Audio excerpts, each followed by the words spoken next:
All right, we're going to conclude section 13.9 in this video, and I'm going to start with actually looking at setting up one of your suggested problems. We won't finish it in the video, but I'll let you all work on finishing it on your own.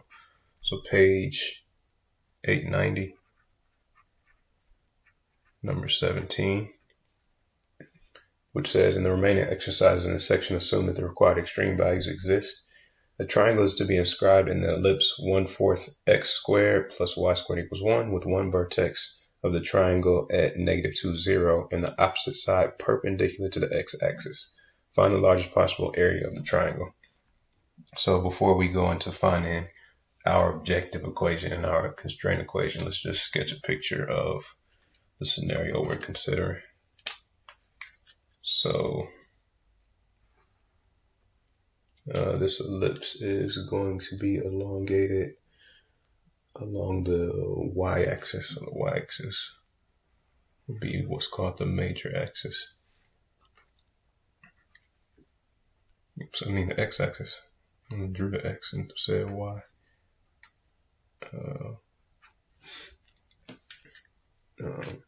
So we are going to have,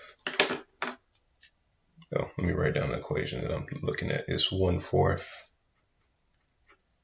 x squared plus y squared equals 1. So we know from just our previous discussions that this would be our constraint equation because we see some function that's equal to some constant. So that will be our immediate assumption here, but let's just set up the scenario that we have. So we have an ellipse.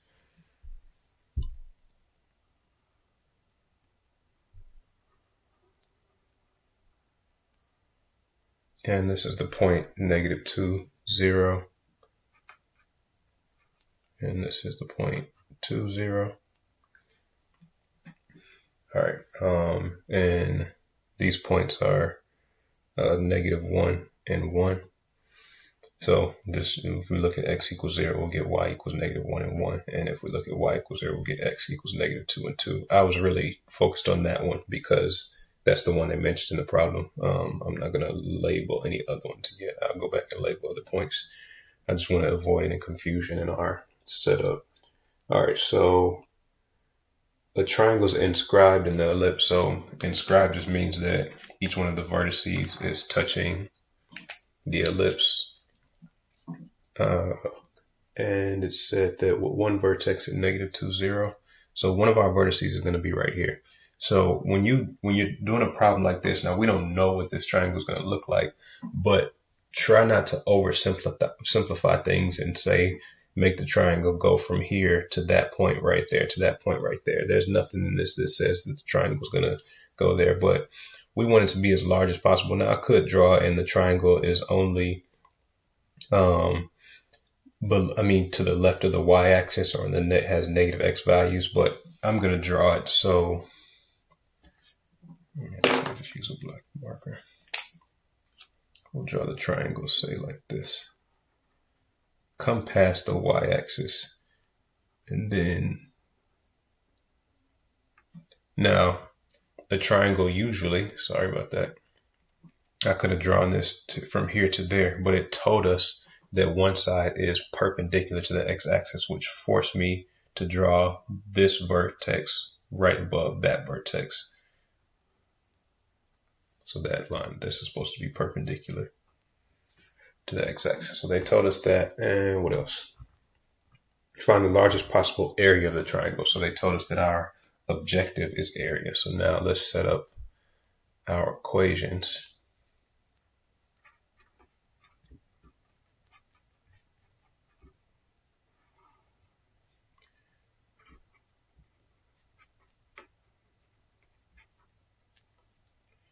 All right, so our constraint is this. So that 1/4 x squared plus y squared has to be equal to 1. Our objective is area, which we know the area of a triangle is 1/2 the base times the height. All right, now there are different formulations of area of a triangle if you were like given angles, any of the angles in there, but we don't have any angles, so we're just going to stick with this. So now our 1/2, our base times our height. So we could look at this as the base. We can look at that as the base. The easiest thing is to look at this right here as the base. So we call that the base. Now, if we're on a set of coordinate axes, this point right here will be the point x, comma, y. So we've gone over x units and up y units. So that being the case, the length of our base is, we went over x units, we went up y units, but we then plus this other y down here. So our base is 2y would be the length of that. So this equals 1/2 times 2y. And now we need the height. The height is going to go from here all the way to here. So this distance right here from there to there is x. Right? Then this distance from here to here, that's 2. Because we know this is a point -2. So this is a distance of 2. Yes, that's a -2. We're talking about distance. So that's a distance of 2 and then a distance of x. So this is going to be 2 plus x, or x plus 2, however you want to write that. All right, so now, of course, those 2's cancel. And we end up with, now we just have a function of x and y here. And we can say our area now becomes f of x, y equals, distribute our y, x, y plus 2y. Now, if we were in 13.8, we would need to, well, actually, you wouldn't do one like this in 13.8, but usually you would take this and solve, but we run into an issue here because we have that y squared, which means that this is actually 2 different functions if you were to solve for y.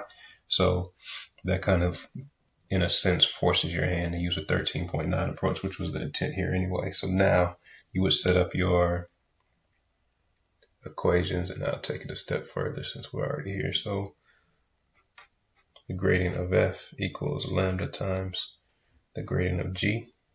And so the partial of f with respect to x is going to give us just y equals lambda times the partial of g with respect to x is going to give us 1/2 x. And then the partial of f with respect to y is going to give us x plus 2.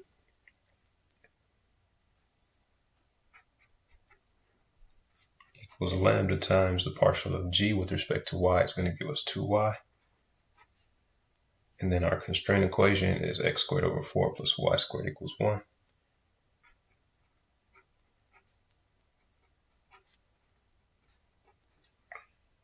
So that's equation 1, 2, and 3 there.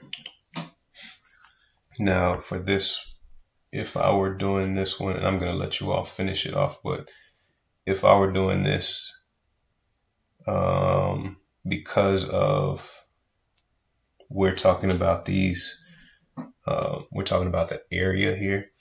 We know that our x would not be 0, nor would our y. So here is one of the scenarios where you could divide by, you could solve this one for lambda and solve this one for lambda, set them equal to one another, and then go from there. And that should work out nicely algebra-wise for this problem.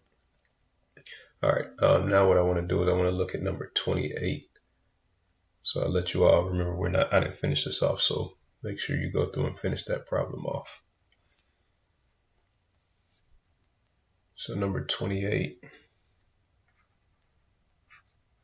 part A, is what I'm going to focus on, which says, a rectangular box open at the top is to have a volume of 1,728 cubic inches. Find the dimensions that will minimize the cost of the box. So here I'm going to get your pictures to make sure we are on the same page with regards to our variables.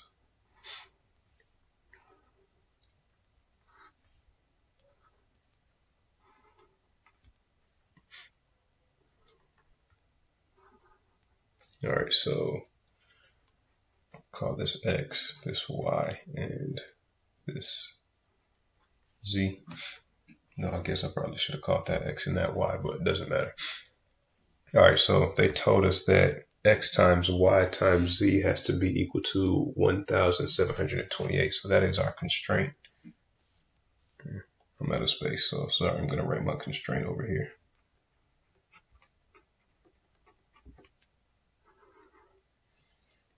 Which was x times y times z equals 1728. And then our objective, they told us, they wanted us, oh, sorry, that's part A. So find the dimensions that will minimize the cost of the box if. So the material for the bottom costs 16 times as much per unit area as the material for the sides. All right, so we need a cost equation because we are trying to minimize cost. So the material for the bottom costs 16 times as much per unit area as the material for the sides. So let's set up an equation to relate the cost of material for the bottom to the cost of material for the sides. So we'll put that over here. So the bottom material costs 16 times the side material because the bottom material is 16 times as much as the side material. So this is our relationship between the cost of material on the bottom and the cost of material on the sides. And there's no top on our box at all. All right, so now our objective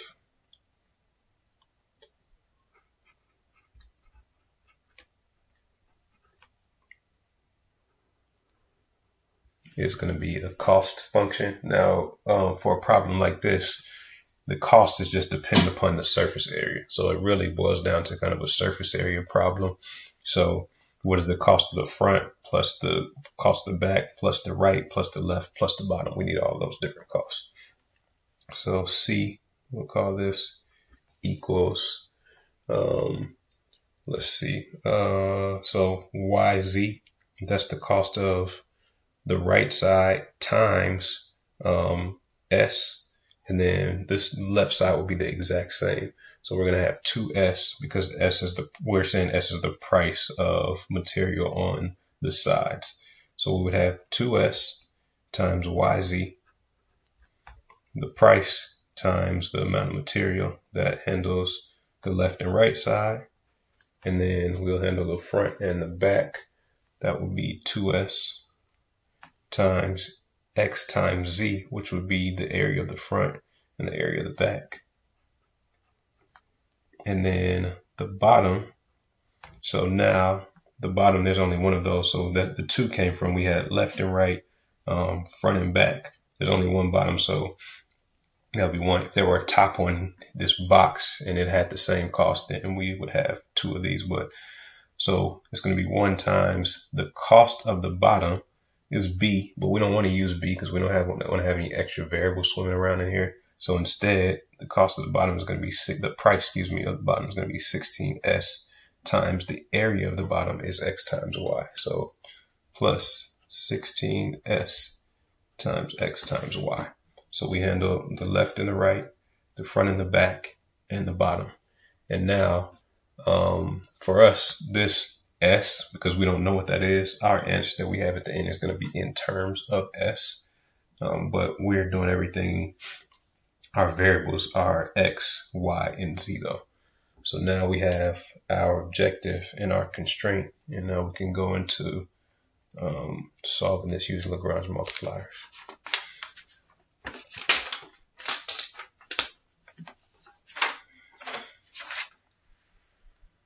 So now we'll rewrite our objective and we'll call it F now.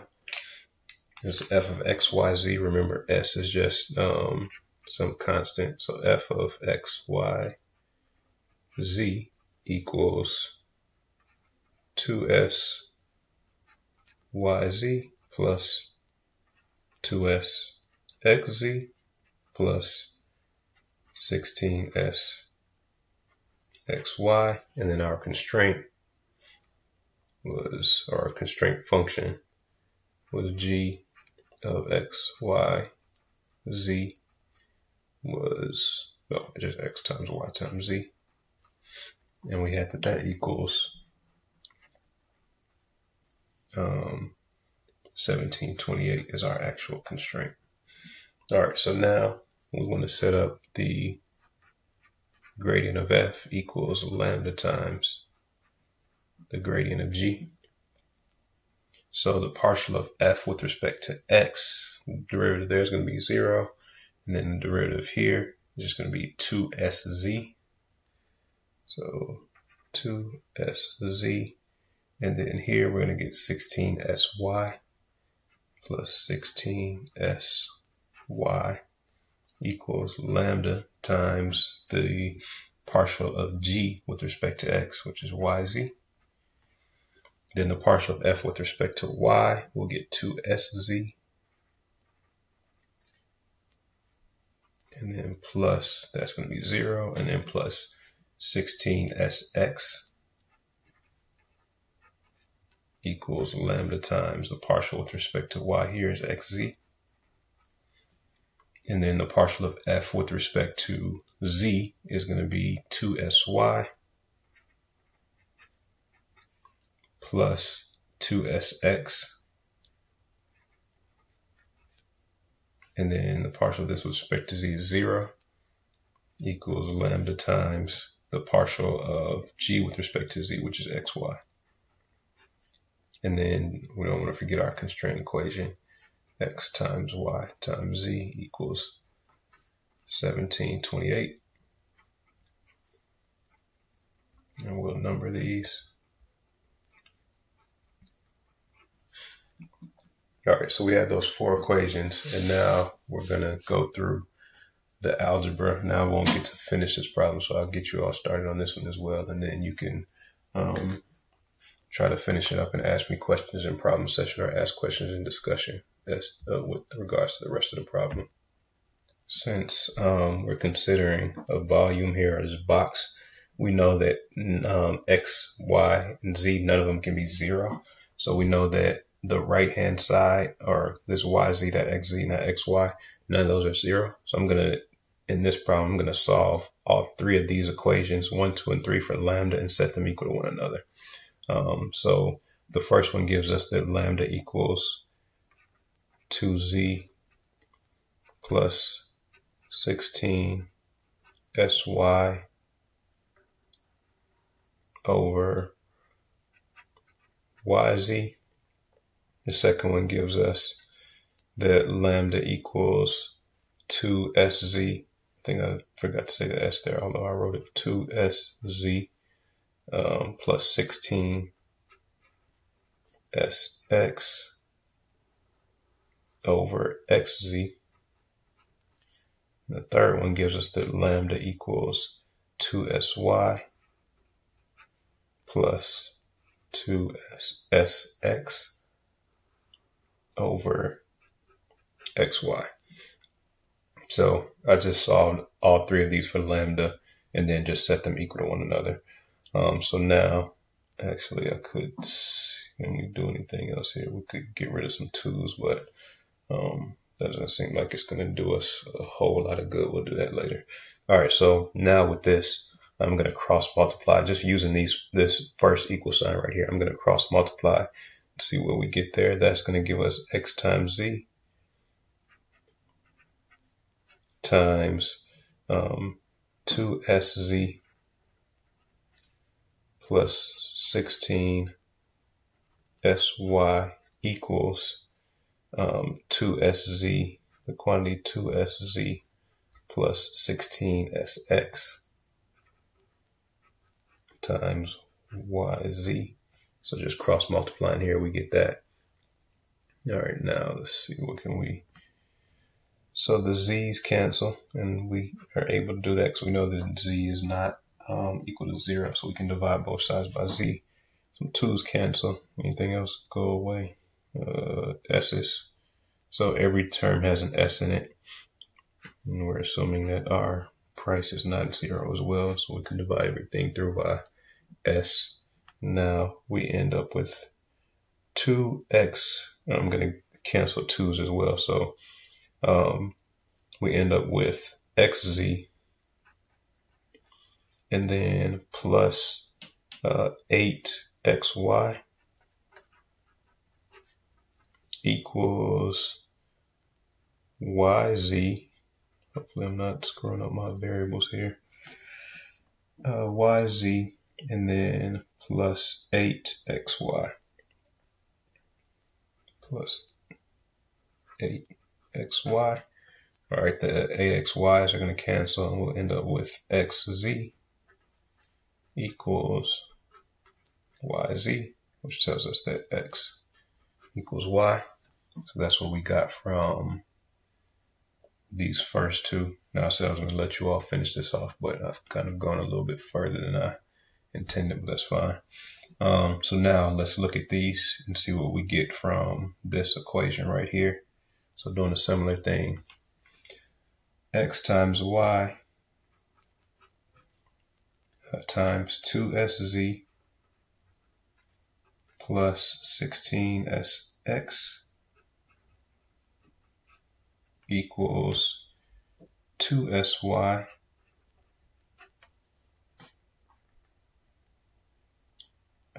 plus 2sx times xz. And make sure I have 2sz plus 16sx times xy equals 2sy plus 2sx times xz. Okay. So there, last time something can, oh yes, these x's will cancel. So those will go away. Then our s's go away. And 2, we can factor out and divide by 2 as well. So we end up with yz plus 8 times xy. Yes, 8 times xy equals yz plus xz. All right, xz. See, the 2's go away there, 2's there. Then yz, xz. Okay, so the yz's will go away, and we'll end up with 8xy, equals xz. And now from there, we can divide both sides by x, which gives us 8y equals z. And now we can take this information and put it back into our constraint equation, which was that 1728. So 1728. Sorry, I'm not labeling stuff as I normally do. So let me actually go ahead and do that. So this is 1, 2, and 3 actually. So 1, 2, and 3 together. And this one was just 1 and 2, I think. I think that is 1 and 2, and then this one was 2 and 3. So yeah, this is 1 and 2, and then this was 2 and 3. And now we're combining all of that with 4, or putting all of that into 4. So 4 tells us that 1728 equals x times y times z. And now we're going to use what we have above. We have that x is y is y, and z is 8y. So we end up with 8 times y cubed. So now we can solve this for y, and that tells us that y equals, or y cubed equals 1728 over 8, which, I'm sorry, I don't know what the cube root of 1728 is, but that tells us that y equals the cubed root, and hopefully that's a perfect cubed, of 1728 over 2. And x and y are the same thing, so now you have x. So now you can take your x and your y. Hopefully that simplifies. If it does, you can take the, or you can just find the y actually, plug it in right here, and you will get what your z is. So this probably does simplify. Z is going to be equal to 8 times the cube root of 1728. Well, I know I could simplify with the 2. I'm saying hopefully that simplifies, and that will give you your answer there. All right, so that will conclude section 13.9. In our next lecture video, we'll begin section 14.1.